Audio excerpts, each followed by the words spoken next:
नमस्कार दोस्तों, आप सभी का स्वागत है एनकेपी प्रोडक्शन में। मैं हूं नीरज और चलिए आज आपको अपडेट करने जा रहे हैं वो गोस्नर कॉलेज से रिलेटेड। तो गोस्नर कॉलेज एडमिशन 2024 से रिलेटेड है। सेकेंड प्रोविजनल लिस्ट एडमिशन के लिए आ चुका है।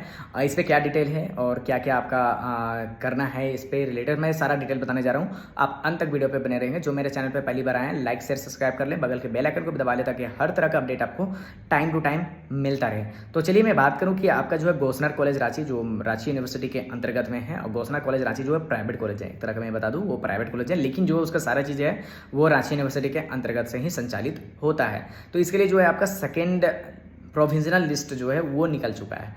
तो सेकेंड प्रोविजनल लिस्ट है जो यूजी FY यूजी 4 साल का जो कोर्सेस है उसके लिए निकल चुका है। यहाँ पे बात करें इसका जो है आपका जो डॉक्यूमेंट वेरिफिकेशन जो होगा उनको एडमिशन लेने के लिए चांसलर पोर्टल से हो चुका है। तो उसके लिए आपको क्या करना है, जिनका भी नाम आ चुका है, नाम कहाँ से देखेंगे तो डिस्क्रिप्शन में मैं लिंक दे रहा हूँ, वहाँ से आप डाउनलोड कर सकते हैं लिस्ट, या तो फिर आप गोस्नर कॉलेज के वेबसाइट पर जा करके वहाँ से आप मेरिट लिस्ट जो है उसको डाउनलोड कर सकते हैं। तो आपका जो है 3 से लेकर के 10 अगस्त के बीच में आपका डॉक्यूमेंट वेरिफिकेशन करवा लेना है। तो यहाँ पर डायरेक्टली लिखा हुआ है, मैं पढ़ के सुना दे रहा हूँ नोटिस में कि the following candidate have to provisionally selected for the admission FY UGP 2004।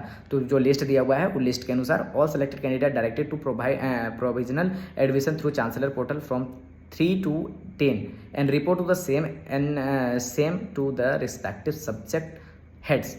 तो आपको क्या करना है, सबसे पहली बात है कि आपको क्या करना है, आपको चांसलर पोर्टल के थ्रू से एडमिशन लेना है। तो चांसलर पोर्टल के थ्रू से एडमिशन कैसे लेंगे, तो जहाँ पर आप गए थे वहाँ पर देखिएगा आपको कॉलेज से अप्रूवल मिल गया होगा। तो सिलेक्शन लिस्ट तो आपका आ चुका है, तो आपको कॉलेज से अप्रूवल ले लेना है। कॉलेज से मतलब कि आपको वहाँ से चांसलर पोर्टल में जाइए, चांसलर पोर्टल में जा करके पेमेंट का ऑप्शन आ जाता है, ठीक है। अगर नहीं आ रहा है तो फिर जैसे कि आपका जो लिस्ट आया है सेकेंड लिस्ट, इसमें नाम जो निकल करके आया है, तो नाम में देखिएगा एंथ्रोपोलॉजी, बॉटनी, केमिस्ट्री, कॉमर्स के बाद में अगर हम बात करें इंग्लिश, उसके बाद में geography, geology, Hindi, mathematics, philosophy, political science, physics, psychology, Sanskrit, zoology, इतना सब्जेक्ट का निकला है सेकंड लिस्ट। तो जिनका भी नाम निकला हुआ है वो क्या करें, आप पहले तो आप चांसलर पोर्टल में देख लीजिए, पेमेंट करके ऑप्शन दे रहा है तो अच्छी बात है। नहीं दे रहा है तो आपको क्या करना है, ये डिपार्टमेंट में आपका जो डिपार्टमेंट है गोस्नर कॉलेज जाइए, वहाँ पे डिपार्टमेंट में डॉक्यूमेंट सारा लेकर के जाइए, ओरिजिनल लेकर के जाइएगा, उसके साथ साथ में जेरोक्स भी लेकर के जाइएगा ताकि आपको दिक्कत ना हो। वो सारा चीज़ लेकर के कॉलेज में जाइए, डॉक्यूमेंट वेरिफिकेशन करवाइए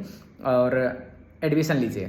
एडमिशन लेने का 2 ही प्रोसेस है, या तो पहले आप डॉक्यूमेंट वेरिफिकेशन कराइए, पेमेंट कीजिए, या पेमेंट करके फिर डॉक्यूमेंट वेरिफिकेशन कराइए। जा करके आप डायरेक्टली सबसे बेसिस होगा कि आप जो डिपार्टमेंट है जिनका नाम आया है आप डिपार्टमेंट चले जाइए।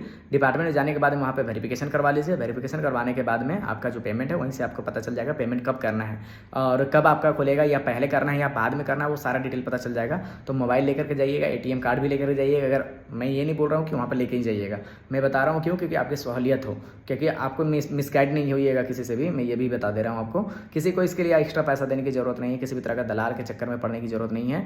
आप डायरेक्टली कॉलेज में जाइए, कॉलेज में जाकर के आप जाकर के वहाँ पर एडमिशन कराइए, आपका एडमिशन ईजिली हो जाएगा, क्योंकि वहाँ डॉक्यूमेंट वेरिफिकेशन के लिए आपके डिपार्टमेंट में सारे टीचर बैठे हुए हैं। और इसके लिए इसी तरह का अपडेट जो है मैं आपको देता रहूँगा। बने रहेंगे एनकेपी प्रोडक्शन के साथ। बहुत बहुत धन्यवाद।